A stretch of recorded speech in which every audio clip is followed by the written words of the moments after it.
When Ariane was born, she was a curious baby, very active, no different to any other baby. At 8 months old, when other babies were crawling and sitting, Ariane was losing her balance. This was the first sign that things were not right. I had always worried about whether my child would have hearing loss, and it still came as a shock. I have moderate hearing loss in both ears. My mum felt guilty because she also has hearing loss. It was tough for her growing up, as she felt like she had missed out. When she was young, she could tell people saw her as different. For me, growing up in France was a challenge because they didn't have the same technologies, the same supports that we have now. I came up against a lot of barriers. Let's go to the track. At first, it was difficult to accept Ariane hearing loss.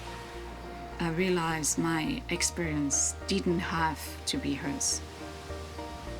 I became determined that I would not let her miss out. I wanted to give her all the opportunity every other kid could have. I felt like I was living in two worlds, the hearing and the non-hearing. I didn't want to try things that involved listening. I wanted to play, but I was scared to try.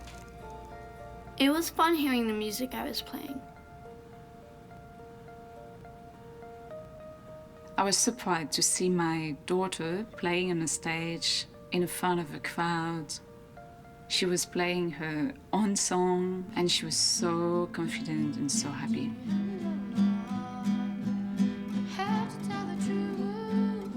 My music teacher didn't know I had a hearing loss, so he was quite surprised when he found out. Before, when we played Chinese whispers, I would always mess up the word and my friends would always blame it on me. But now that I have my hearing aids, I can hear the word on the first go, and it's really cool.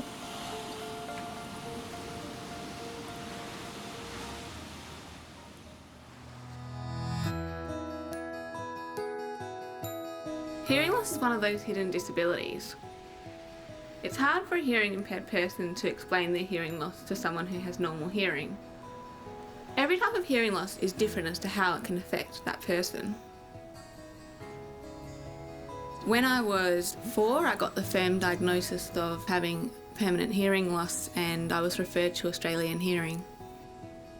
It was really hard for Mum. All of my family have normal hearing and I guess she had no idea what it would be like having a child with a hearing loss. I think every parent definitely goes through a stage of denial and my mum wasn't any different. My name's Jessica, I'll be doing the hearing test today. If you have a seat here. Now I'm an audiology intern and I see parents' concerns firsthand. There we go, we've got a nice mountain in that left ear. They definitely have so many questions for me when they notice that I'm an audiologist who is hearing impaired. Okay, and how's your hearing going now? Good at school, but before I had the grommets, it was hard. They always ask, what's my child going to be like growing up? What are they going to be able to do for work? How is their social life going to be? Are they going to be able to move out of home? They have so many questions for me. Hey, honey. How you doing? Good. Growing up, I never thought I'd be able to move out of home or have a boyfriend, and now I have actually moved out of home and I do have a boyfriend and it's just amazing. That's really nice. I think it's really great that I've met Callan, and I'm sure it can be a burden at times when he has to repeat a lot of things to me. For example, different sounds that I don't know what they are, like a neighbour putting a bin out. You gonna put them in order or are you just gonna check them? I'm putting them in order. Alright. My boyfriend means the world to me. It's just amazing to have someone who really knows me and who understands me. And we'll dress up as all horses those and then just screw them in or bolt them in. Up until recently, I still didn't want to have a hearing loss, but now I've actually accepted that I have a hearing loss and I know that it will be with me for the rest of my life. I guess I've accepted it now, knowing that I have achieved so much and I haven't been limited by what I've wanted to do in my life. You know, I've moved out of home, I've got a great job, I've got a partner, and I've finished uni, I've done my masters. Even without normal hearing, I've achieved everything I've wanted to do.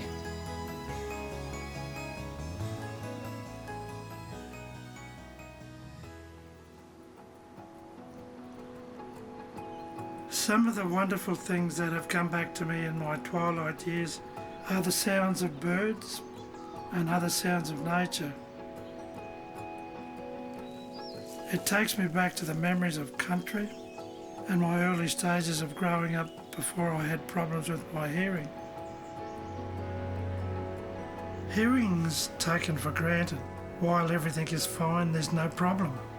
But the minute you're not hearing things quite right, that's when you start to become aware of it.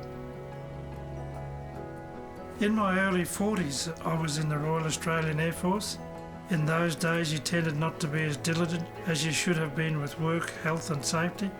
Although when we went to different environments during my service, they would notice that my hearing was starting to decline. My wife started saying things like, "Did you hear that?"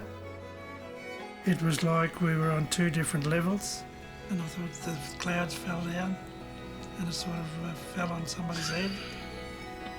She tended to encourage me to speak louder when I was sort of hearing things in a way I thought was normal.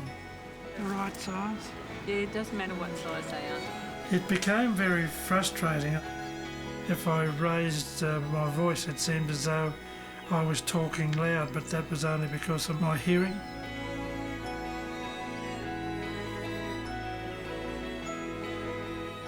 Certainly it's been an honour to be here and present to give it the acknowledgement to country. If I hadn't quite heard something, I'd generally ask people again, and that didn't always work.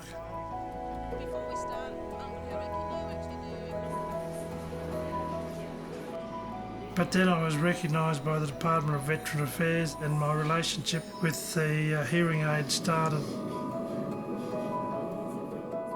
From day one with Australian Hearing, I was given the opportunity with the latest in technology and hearing. That certainly affords me to sometimes appear that I don't have a hearing aid, and it just does what you would like it to do.